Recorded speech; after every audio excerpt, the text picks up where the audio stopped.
সাগর ভাই, আপনাদেরকে তো সকল এভিডেন্স আমি আগের স্টেটমেন্টে আপনাকে দেখালাম, এরপরেও আপনারা বলবেন বিএনপি যা বলছে এটা মিথ্যা। সারা তাহলে বাংলাদেশের এই 18 কোটি জনগণ মিথ্যা কথা বলছে? আপনি কি এই যে গুলি এসেছে এটাকে অস্বীকার করতে পারবেন? জাহাজ এসেছে অস্বীকার করতে পারবেন? 9 দিন পর্যন্ত খাদ্য যায় না অস্বীকার করতে পারবেন? আপনার 9 দিন পরে 11 ঘন্টা ব্যাপী তারপরে একটা জাহাজ গিয়ে খাবার দিয়েছে, তারপরে মানুষ স্বস্তি প্রকাশ করছে, অস্বীকার করতে পারবেন? বেনজির সাহেবকে আমেরিকায় নিয়ে গিয়ে যাওয়া হয়েছে ডলার খরচ করে, তাও কি স্বরাষ্ট্র মন্ত্রীকে সাথে দিয়ে স্পেশাল প্রোটেকশন দিয়ে আমেরিকায় পাঠিয়ে তারপর প্রমাণ করতে চেয়েছেন বেনজির একজন নিষ্পাপ। কিন্তু আপনারাই এখন বেনজিরের কথা আপনাদের সামনে ভেসে বেড়াচ্ছে। আপনি দেখছেন আজিজের ব্যাপারে আপনাদের সামনে ভেসে বেড়াচ্ছে, এখন নতুন নতুন পুলিশ অফিসারদের কথা আপনাদের সামনে ভেসে বেড়াচ্ছে। এখন বাংলাদেশের সমগ্র জায়গা পরতে পরতে ধ্বংস হয়ে গিয়েছে, আর এই মূল ধ্বংসের নায়ক এবং মহারানী হচ্ছে শেখ হাসিনা এবং আওয়ামী লীগ। যতদিন পর্যন্ত ওই জায়গায় কথা বলতে কেউ না পারবেন, ওই জায়গায় কেউ আঘাত করতে না পারবেন, ততদিন পর্যন্ত বাংলার মানুষের মুক্তি হবে না। বিএনপি কে তো আমাদের রিপন ভাই দায় দিলেই তো হবে না, দায় তো আসলে তার নেত্রী থেকেই তারা সরাসরি পেয়েছে। দেখেন, যেখানে বাংলাদেশের সরকার ক্ষমতায় আওয়ামী লীগ অবৈধভাবে, তার বিরোধী দল হচ্ছে তাদের সাজানো বিরোধী দল জাতীয় পার্টি, ভাঙ্গাচোরা একটি সংসদ নিয়ে তারা যেভাবে এখন পর্যন্ত মূল টার্গেট রেখেছে তারেক রহমানকে, বিএনপি কে, খালেদা জিয়াকে, এর দ্বারাই প্রমাণ হয় যে বাংলাদেশে বিএনপি কতটা শক্তিশালী। আপনি দেখেন সংসদের ভিতরে বাহিরে এই গত 2-3 দিন আগেও বক্তব্য রেখে শেখ হাসিনা বলছেন তারেক রহমানকে লন্ডন থেকে টেনে নিয়ে আসা হবে, তিনি তারেক রহমানকে লন্ডন থেকে নিয়ে আসবেন। ওবায়দুল কাদেরের মন্তব্য, সাংবাদিকরা প্রশ্ন করছে আওয়ামী লীগের দুর্নীতি নিয়ে, ওবায়দুল কাদের বলছেন তারেক রহমানের নাম কোথায়। মানে প্রত্যেকটা ইস্যুতে বাংলাদেশের যা কিছু ঘটছে সবকিছুতে ওনারা কিন্তু বিএনপি তারেক রহমান ছাড়া। তাহলে প্রমাণ হচ্ছে যে বাংলাদেশে ওনারা যে সাজানো গণতন্ত্র সাজাইতে চায়, ওনারা যে নাটকের গণতন্ত্র করতে চায়, সেই নাটকের গণতন্ত্র ওনারা এখানে জাতীয় পার্টি অন্যান্য সবাইকে দিয়ে যা করেছে তাতেও আজ প্রমাণ হয় যে তারা সব ভুয়া, তারা সব বাংলাদেশের জনবিচ্ছিন্ন দল, তাদের সাথে জনগণের কোনো সম্পর্ক নাই, মূলত তারেক রহমানের সাথে সম্পর্ক।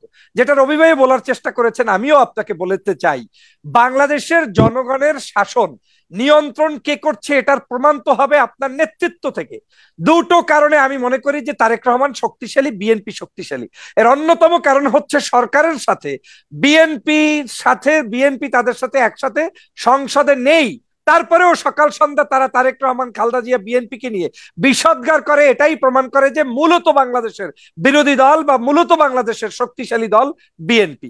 দ্বিতীয়ত হচ্ছে আজকের এই যে বিএনপির নেতা জনাব তারেক রহমান, তিনি বিদেশে বসে একটা মেসেজ দিলে, সামান্য একটা ফোনে কল দিলে বা ভয়েস রেকর্ড দিলে বাংলাদেশের প্রায় 98% মানুষ তারা ভোট দান থেকে বিরত থাকে।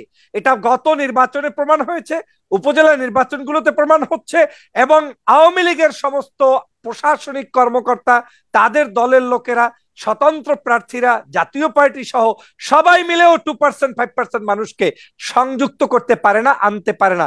এটাই প্রমাণ করে যে আজকের জনবিচ্ছিন্ন দলে পরিণত হয়েছে আওয়ামী লীগ। এখন আপনি গা ঠেলে আপনি গা ঠেলে 100%ই আপনাদেরকে আসলে কেউ পাত্তাই দেন। ওই 2% হচ্ছে ওই যে আপনাদের মানে প্রশাসনিক কিছু কর্মকর্তা, দালাল টালাল, তারাই ওখানে এসেছে। জনগণ আসে না, না গুজব পার্টি কিছু নাই বাংলাদেশের কোন জায়গার প্রমাণ করতে পারবেন না আপনারা যে আপনাদের সাথে জনগণ। আপনি যদি আপনাদের হিসাব করেই বলেন, আপনাদের নির্বাচন হয়েছে, এই নির্বাচনে আপনাদের নির্বাচন কমিশন যে মানে কি বলে গেজেট প্রকাশ করেছে, সেই গেজেটে প্রায় 80 জন এমপি যারা 20%-এর নিচে ভোট পেয়ে হয়েছে। উপজেলা নির্বাচনে প্রায় 100 জনের মতো উপজেলা নির্বাচন হয়েছে, চেয়ারম্যান হয়েছে যারা 10%-এর নিচে হয়েছে। এটা তো পত্রিকার নিউজ থেকে। আপনার সমস্ত বাংলাদেশের চিত্রটা যদি আপনি দেখেন, তাহলে বাংলাদেশে আপনাদের হিসাব অনুযায়ী যদি এই রিপোর্ট হয়, তাহলে আপনাদের দল করে মানুষ 10% লোক। আপনাদের মতো আওয়ামী লীগ যারা দাবি করছেন বাংলাদেশের সর্ববৃহৎ দল, তাদের দল করে মাত্র 20% লোক। আবার আপনারা বলেন যে জনগণ আপনাদের কথা শোনে, কোন সময় নির্বাচনে গেলে বলেন কি গরমের কারণে মানুষ আসে নাই, কোন সময় বলেন কি অমুক কারণ তমুক কারণ, বৃষ্টি হয়েছে, ঘুম হয় নাই, শীত হয়েছে, এই যে বিভিন্ন কারণ দেখিয়ে আপনাদের ভোট সেন্টারে মানুষ নাই। মূল কারণ যে শেখ হাসিনা, অভিশপ্ত আওয়ামী লীগ, সেটা জনগণ জানে, কিন্তু আপনারা বিশ্বাস করেন না। আমি মনে করি বাংলাদেশের স্বাধীনতার সময় যেভাবে বিএনপি নেতৃত্বের আসনে ছিল এই বিএনপির প্রতিষ্ঠাতা শহীদ রাষ্ট্রপতি জিয়াউর রহমান।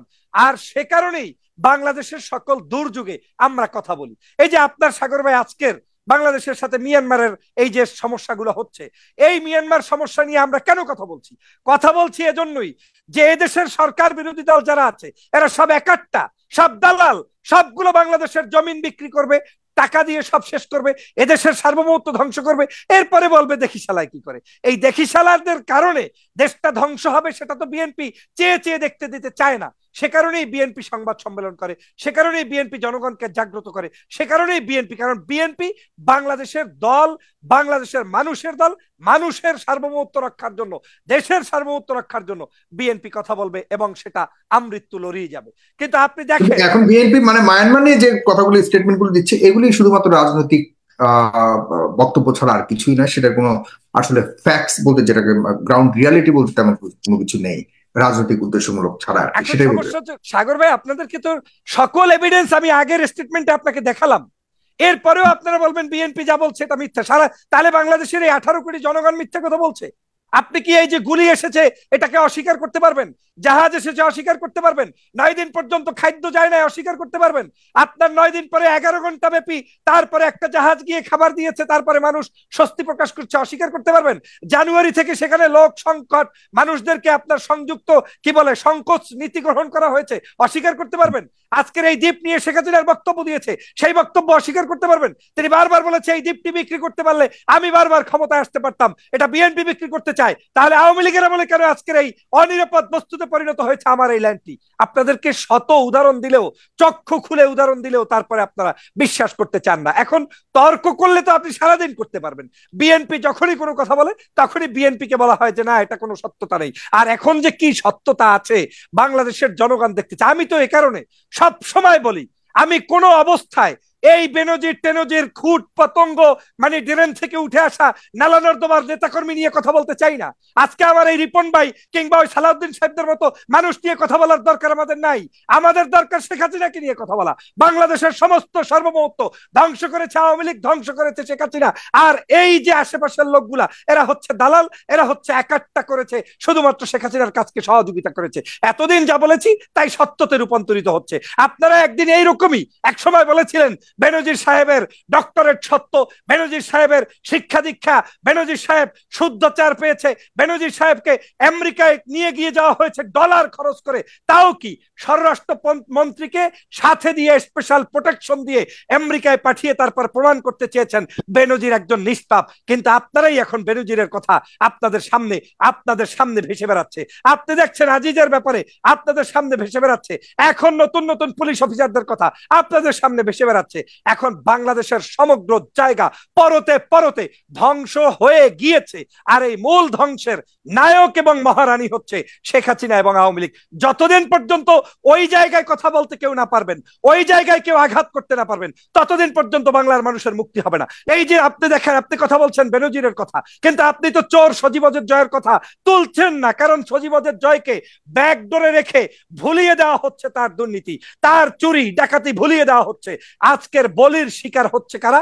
শিকার হচ্ছে বেনজিররা, শিকার হচ্ছে। ঠিক আছে, আমরা আসলে এইটাই সমস্যা। ওই যখনই সজীবদের জয় বলছি না, এখনই সব ঠিক আছে, আপনিও বলতে দিতে চান না, কারণ মিডিয়াগুলো না আমরা বলতে দিতে চাই, কিন্তু ওই ব্যাপারে কোনো ধরনের স্টেটমেন্ট বা কোনো ধরনের এভিডেন্স এখনো পর্যন্ত আপনারা বলছেন সেটাই বলছেন। গত প্রায় 6 মাস 5 মাস চলে আপনার নির্বাচন জানুয়ারিতে হয়েছে। নির্বাচন থেকে শুরু করে একটা ক্যাম্পেইনে সজীবদের জয়কে দেখেছেন।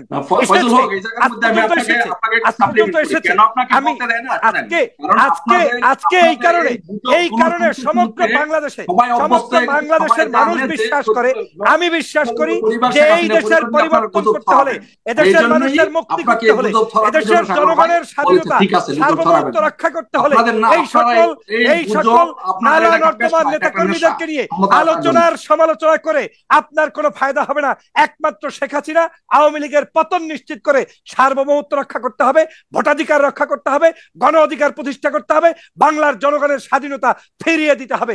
যতদিন পর্যন্ত সাগর ভাই সেটা করতে না পারবেন, ততদিন পর্যন্ত আপনি এই সার্বভৌমত্বের প্রতিদিনের গল্প শোনাবেন, টকশো করবেন, তাতে আপনার হয়তো এই অনলাইন ভার্চুয়াল জগৎ ভারী হয়ে যাবে, কিন্তু দেশের কোনো পরিবর্তন হবে না। দেশের পরিবর্তনের মূল জায়গায় আপনাকে আঘাত করতে হবে। আর সে কারণেই আমার নেতা জনাব তারেক রহমান এই সময়ে তিনি সব সময় একটা কথাই বলেছেন যে আজ বাংলাদেশের জনগণকে, জনগণের সরকার প্রতিষ্ঠা করতে হলে, এই দেশকে রক্ষা করতে হলে, সার্বভৌমত্ব রক্ষা করতে হলে আপনাদেরকে এগিয়ে আসতে হবে। এখন এই বাংলাদেশকে এগিয়ে নিবেন কিনা সেটাই হচ্ছে সাগর ভাই আজকের প্রশ্ন। দেখেন আজকের বাংলাদেশের মানুষের আনন্দ নেই।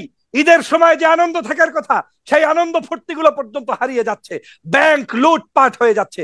আপনি যখন কথা বলছেন কি বলে আপনার পাশের দেশ নিয়ে, আমাদের এই ভাইরা, রিপন ভাইদের মতো মানুষ, শিক্ষিত সজ্জন ভদ্র একজন ভালো মানুষ, তিনি যখন বলে যে এখন পর্যন্ত কি কিছু হয়েছে, মানিটা কি? আমার দেশের মানুষ গুলি খেয়েছে।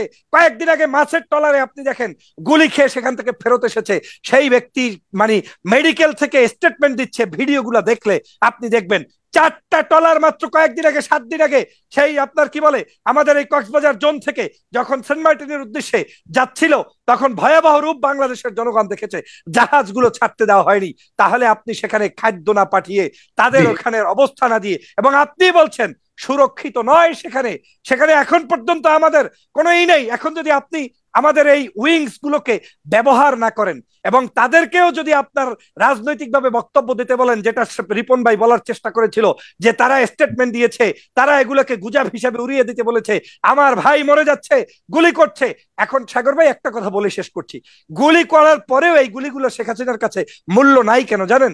মূল্য নাই এজন্য আপনি তো বিদেশির গুলি খাচ্ছেন। এই গুলির চাইতেও তো ভয়াবহ গুলি শেখ হাসিনা করছে প্রতিটা দিন বাংলাদেশের স্বাধীনতাকামী মানুষের উপরে। রক্ত ঝরাচ্ছে 28 অক্টোবর, রক্ত ঝরিয়েছে 5ই মে, রক্ত ঝরাচ্ছে প্রতিটা মুহূর্ত। এমনকি স্বাধীন চেতা মানুষ লিফলেট বিতরণ করতে গেলে তার উপরে রক্ত ঝরানো হয়। তো সেই শেখ হাসিনার কাছে এই সব রক্তের তো কোনো মূল্য নেই। সে কারণেই আজকের স্বাধীনতা থাকলো কি থাকলো না এ নিয়ে তার কোনো আজকের বক্তব্য নেই এবং তার কোনো হুঁশ নেই। যত বিপদ জনগণ কি ক্যারি করতে হবে, যত মহা প্রলয়ঙ্কারী বিপদ আসছে সব জনগণের উপরই। এই যে দেখেন ঋণের বোঝা জনগণের উপর, শেখ হাসিনার উপর। আমি সর্বশেষ বলতে চাই, আসুন আমাদের আজকের এই ঈদ এবং এই কোরবানির চেতনা হোক বাংলাদেশের মানুষের মুক্তি, স্বাধীনতার মুক্তি, জনগণের মুক্তি। এদেশের মানুষ যেন অন্তত পক্ষে কোরবানি এই জায়গায় করতে পারে, যাতে করে আমার দেশকে আবার আমার স্বাধীনতার সেই 53 বছর আগের চেতনাকে ফিরিয়ে আনতে পারি, সেই প্রত্যাশা ব্যক্ত করছি। সবাইকে